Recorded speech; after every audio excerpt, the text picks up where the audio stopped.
after image, right? Picture after picture of what the kingdom of heaven is like.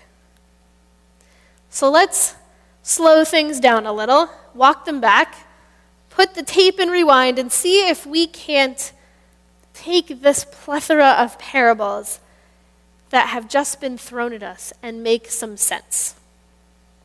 So let's begin at the end. After this whirlwind of images about the kingdom of heaven and what it is and what it isn't, Jesus asks his disciples, "Do you get it? Does it make sense? Are we on the same page?" And the disciples answer, "Yes." Who thinks they're lying? I do too. I mean, how could they understand? I'm not sure I understand. They're either really smart or telling some stories of their own. And Jesus responds to their excited but perhaps questionable affirmation with this thing about old and new stuff in your storehouse.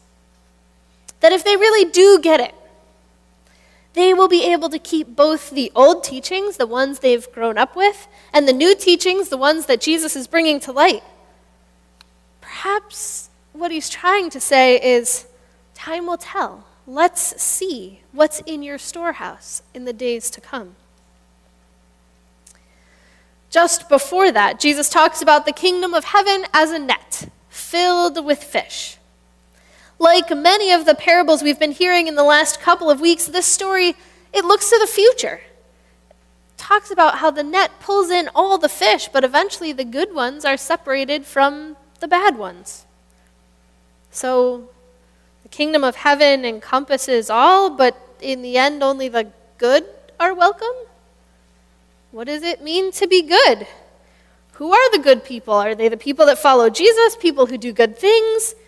When's it going to happen? After I die, then what do I need to do anything good now for? I don't know.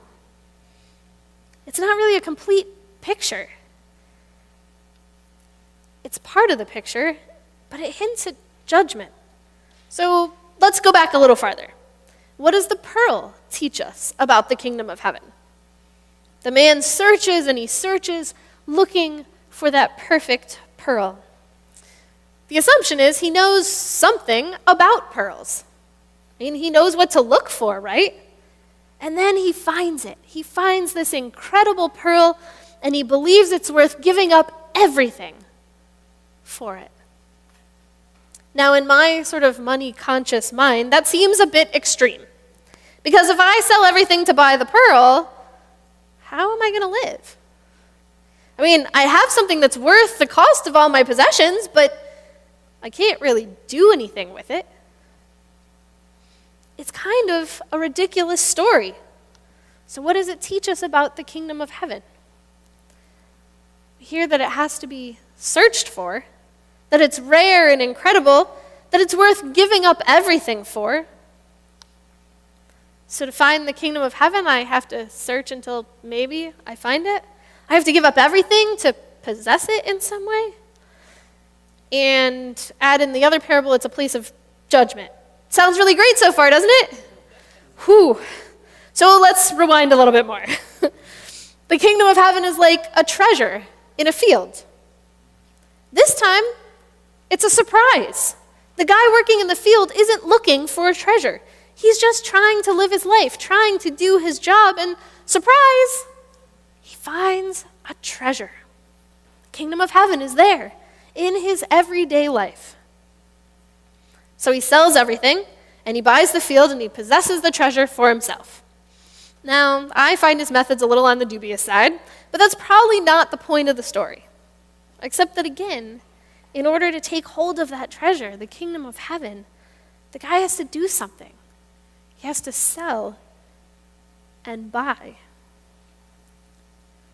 So far, having something to do with the kingdom of heaven has to do with being good, whatever that means, selling everything and taking hold of it when it becomes apparent to you. It's also described as a future event, something that we should be searching for in the here and now, and something that surprises us in our everyday lives. Are you confused yet? 2 more parables to go. the yeast and the mustard seed. And those two are similar. The yeast, of course, works its way through the dough and causes it to rise and to change. And I learned in some of the research I did this week that mustard seeds, mustard trees, are kind of an infectious nuisance. Kind of like sumac trees might be around here. They grow fast and wild. They make it difficult for the farmers to keep them off the land. They're basically large weeds. Jesus says the kingdom of heaven is like that annoying weed that takes over your field, that's still life-giving and life-sustaining. Or the kingdom of heaven is like yeast, worked all through everything and causing change. And maybe it's these two parables that are the key to understanding the rest of them. Let's put things in play again. The kingdom of heaven is like an infectious tree invading every corner of our lives. It's like yeast working its way into every part of us, changing us and growing us. It is God at work in us, God with us, God in the midst of our interactions and our work, God in the way that the world functions, pulling us to be more of who we are called and made to be with each passing moment. Not something that we do, but something that is acted upon us and with us. The kingdom of heaven is alive in the here and now, the everyday moments of our lives. So if we are filled with the kingdom of heaven, with God at work in us, bringing that kingdom into its fullest potential, then sometimes the kingdom of heaven will surprise us because we will suddenly recognize it in the world. And at the same time, we will be searching for it, drawn to it by the longing within us.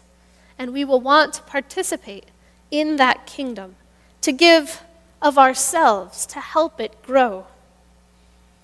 And if the kingdom of heaven is at work in us, through God's presence and God's action, then we are good fish, righteous fish, fish that are filled with God's Spirit and God's forgiveness, despite our actions that might sometimes be to the contrary.